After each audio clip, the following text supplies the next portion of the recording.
chia gió tình hồng dương và lại yên tê cả đi luôn có yên lặng cái hiên đây lên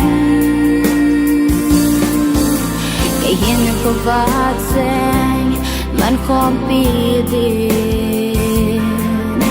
ai hiên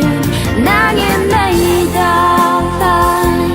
gam thấy thô đê cái gì đi cứ lẽ ta lâu đi ngay hiên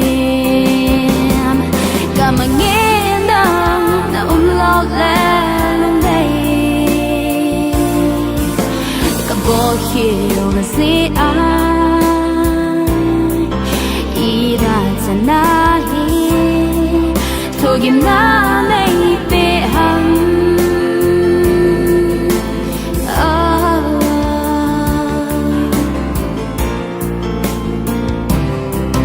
đang đây xin có hiếm không ai kịp ba em tiền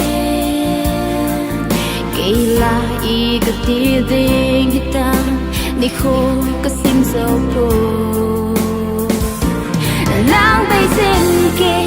đưa mu ở thêm mẹ tại cô giờ nên ngày đang cắt thương mình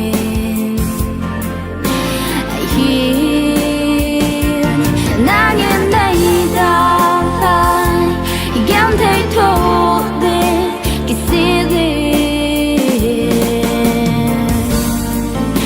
cứ lẽ ta lâu đi ngay hiểm cả mà nghe đâu là lo lẽ luôn đây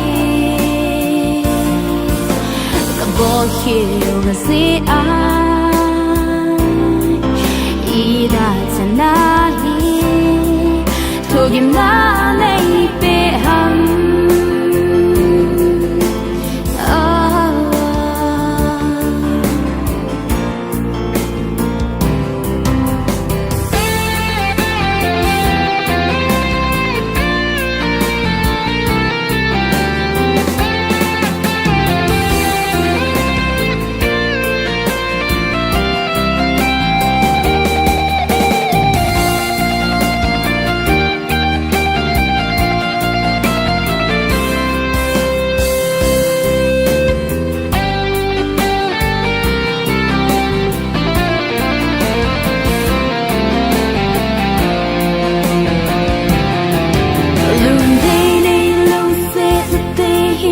thời gian buồn tê tê cả hè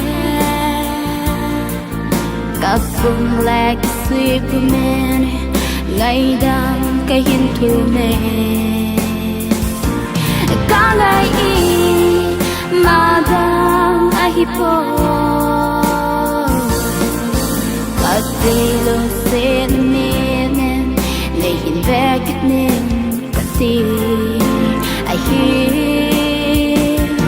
nàng yên đây đau tay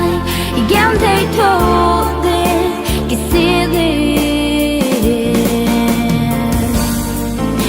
cứ lẽ ta lâu đi ngay hiểm cả mà nghe đâu là lo lẽ luôn đây cả vô hiểu là gì ai